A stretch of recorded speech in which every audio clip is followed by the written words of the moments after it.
Selama masa PPKM darurat, selain tol dalam kota, petugas kepolisian juga menyekat sejumlah jalur perbatasan kota Jakarta.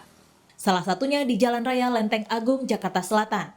Di hari keempat pemberlakuan penyekatan PPKM darurat, masih banyak warga yang berupaya melintas di pos penyekatan dan tidak dapat menunjukkan surat keterangan bekerja ataupun sertifikat vaksin.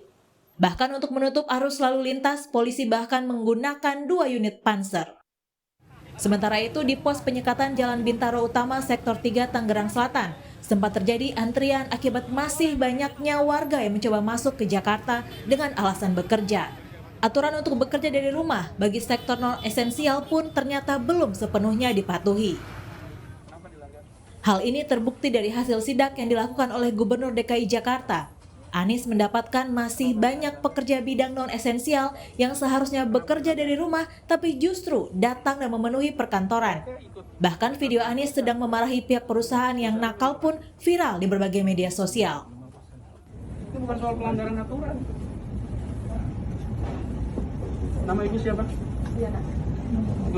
Ibu Diana dan perusahaan ibu tidak bertanggung jawab. Ini bukan soal untung rugi, ini soal nyawa, ya. Kita ini mau menyelamatin nyawa orang, dan orang-orang seperti ibu ini yang egois. Pokoknya semua ini pekerja-pekerja ikut aja.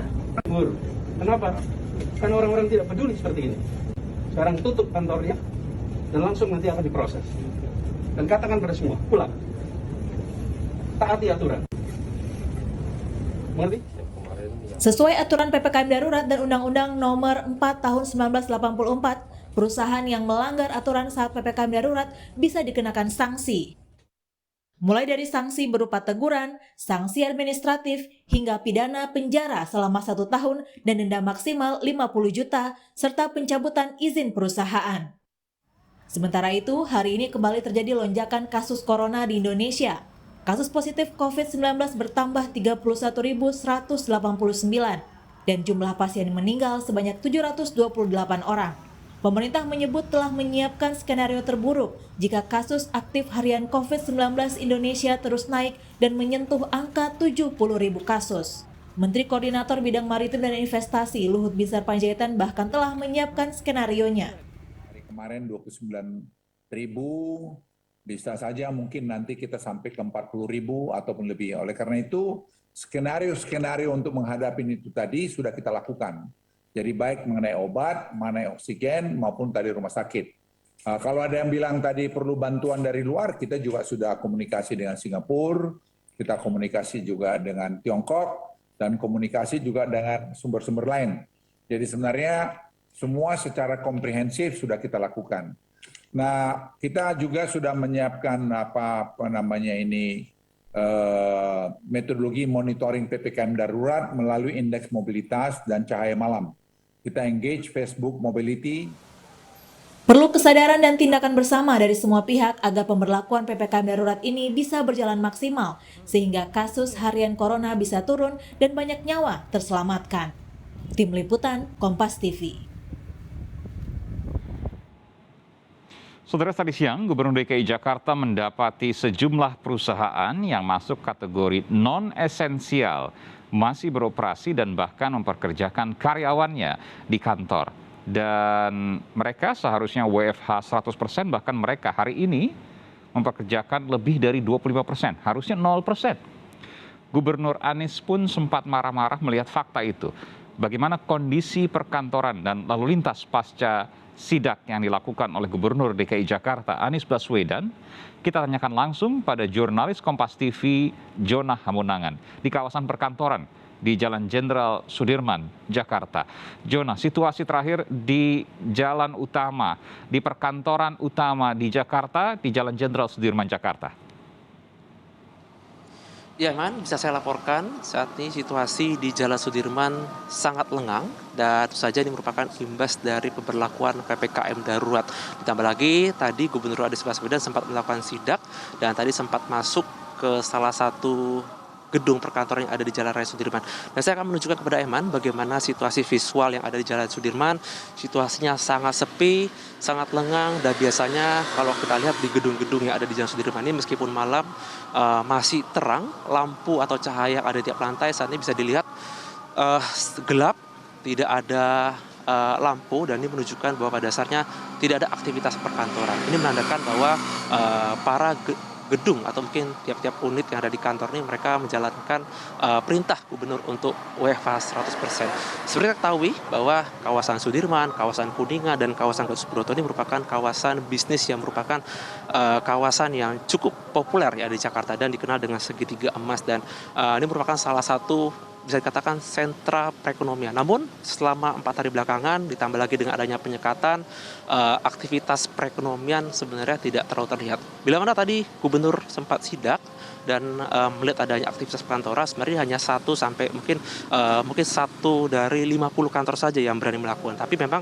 setelah ketahuan tadi sempat viral di Instagram, akhirnya harus pulang semua karyawannya. Namun yang pasti tadi kami sudah berkeliling mulai dari Jalan Sudirman, jalan di sekitar Kuningan dan juga Gatot Subroto mulai pukul 5. Kami melihat aktivitasnya sangat lengang, ditambah lagi dengan aktivitas penyekatan dilakukan oleh pihak kepolisian, di mana untuk kendaraan yang masuk mereka wajib menunjukkan STRP atau surat tanda registrasi pekerja, dan itu pun fokus untuk pekerja yang esensial. Jadi untuk yang pekerja reguler ataupun untuk masyarakat yang berkantor sama sekali tidak bisa dan tidak diperkenankan. Bisa dipastikan saat ini situasi sangat lengang dan sepi, dan kita bisa melihat bagaimana para petugas baik dari pihak kepolisian dan Dinas Perhubungan beserta instansi terkait mereka benar-benar fokus melakukan penjagaan, di mana penjagaan dilakukan sampai malam dan berganti shift untuk memastikan bahwa tidak ada keramaian atau kerumunan yang ada baik di Jalan Sudirman dan di jalan lain yang ada di Jakarta. Aiman? Iya, hari ini Anda laporkan tadi, Anda menggambarkan juga lengang situasinya, lampu-lampu juga kemudian banyak yang gelap, artinya memang tidak ada aktivitas perkantoran di sana. Saya ingin Anda kemudian juga melihat bagaimana dengan parkiran di sekitar Jalan Jenderal Sudirman. Mungkin Anda bisa melihat di sekeliling Anda yang paling dekat. Ya, Iman, kalau ditanya soal parkir, sebenarnya gampang sekali. Ketika tadi kami keluar kantor, dari kantor Menara Kompas, ketika kita berkeliling, sebenarnya untuk aktivitas parkir bisa dipastikan cukup lengang atau mungkin tidak terlalu banyak.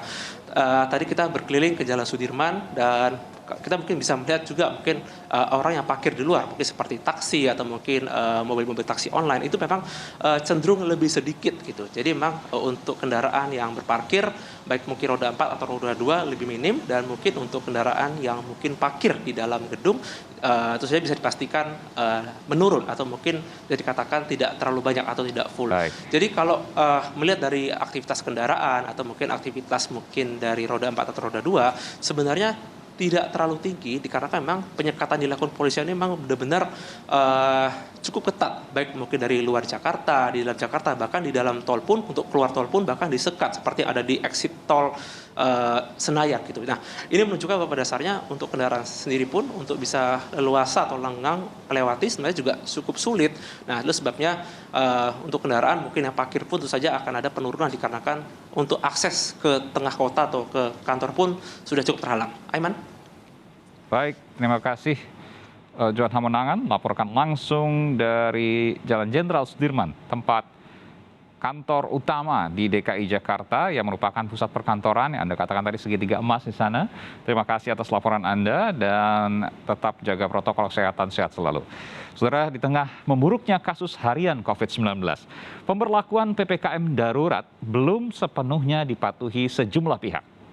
Perkantoran, instansi yang bukan dari sektor esensial alias non-esensial dan juga bukan yang masuk dalam kategori kritikal, masih ditemukan melanggar aturan yang diterapkan dan jumlahnya cukup banyak. Sejauh mana penindakan dan sanksi bagi para pelanggar aturan PPKM darurat? Kita akan bahas selengkapnya bersama Wakil Gubernur DKI Jakarta Ahmad Riza Patria dan juga pengamat kebijakan publik Trubus Serhadiansah. Selamat malam Bapak-Bapak. Ya, selamat malam. Iya, saya ke Pak Wagub terlebih dahulu, Pak Ariza. Iya, saya belum mendengar audionya, nanti kami akan perbaiki kembali, Pak Wakil Gubernur. Saya ke Pak Trubus dulu. Pak Trubus, apa yang bisa Anda sampaikan terkait dengan sidak Gubernur DKI Jakarta yang menemukan ya ada kantor non-esensial yang masih mempekerjakan karyawannya, harusnya 0%, dan ini ternyata banyak. Saya kemudian tadi coba untuk menanyakan kepada netizen di media sosial saya, ternyata banyak sekali mereka mengakui bahwa saya diminta masuk, saya diminta masuk, saya diminta masuk. Silakan Pak Trubus. Iya, menurut saya ini mengindikasikan bahwa kebijakan tentang PPKM darurat ini tidak berjalan efektif. Karena apa? Karena kebijakan ini tanpa melalui sosialisasi dan langsung diterapkan. Nah, karena itu di dalam pemetaan mengenai kategori esensial dan non esensial itu belum dipahami secara komprehensif oleh masyarakat gitu. Terutama adalah dalam hal ini perilaku kan ada dua, perilaku masyarakat itu perilaku terkait dengan individunya, perilaku personal, dan yang kedua adalah perilaku institusional atau kelembagaannya. Nah, kantor-kantor yang tetap istilahnya memberikan peluang bagi karyawannya untuk masuk, maka disitulah kemudian karyawan akhirnya kan masuk. Nah, disinilah terjadi pelanggaran menurut saya karena harusnya kantor-kantor yang kategori non esensial itu harus 100%. Tetapi kan mereka ini seringkali dihadapkan oleh ada jenis usaha yang memang beririsan, misalnya kategori logistik misalnya gitu. Nah, logistik ini kan mau nggak mau ya non esensial masuk, esensial juga masuk gitu kan. Nah, inilah kemudian kelihatannya Logistik kan sudah disampaikan, dia masuk dalam kritikal bahkan. Iya, tetapi pada dalam prakteknya mereka sering menganggap dirinya adalah bagian dari esensial. Itu masalahnya di situ, Mas. Ini kan persoalan pemahaman di lapangan, Mas. Di mana kemudian menurut saya karena aturan itu sendiri yang tidak tegas membedakan antara esensial dan non esensial secara tegas gitu loh, Mas, secara rigid. Harusnya ini yang menurut saya harus diinformasikan secara istilahnya secara konkret kepada yang namanya pelaku-pelaku usaha ataupun kantor-kantor baik kementerian maupun lembaga maupun yang ada di kantor di swasta. Karena persoalannya kan ini pelanggarannya jadi masif gitu loh, Mas. Ya, jadi ada menyoroti soal hitam putihnya, banyak yang kemudian abu-abu. Iya, menurut saya karena banyak yang abu-abu itu sehingga dipahami mereka itu tetap masuk gitu, memasifkan karyawannya masuk gitu loh, Mas. Menurut saya itu. Jadi harus ada ketegasan dari Pemprov untuk menegaskan pemerintah bahwa ini kategorinya adalah esensial, ini non esensial. Jadi jelas mereka dipasang kalau perlu dipasang spanduk ataupun dipasang stiker bahwa ini kategori non esensial. Itu seperti itu, Mas. Oke, saya ke Pak Wakil Gubernur DKI Jakarta. Sebelum saya menanyakan tadi apa yang disampaikan oleh Pak Trubus, saya ingin tanya dulu. Informasi yang beredar, kantor yang didatangi oleh Gubernur DKI Jakarta Anies Baswedan adalah kantor trader properti atau penjualan perdagangan properti. Betul demikian?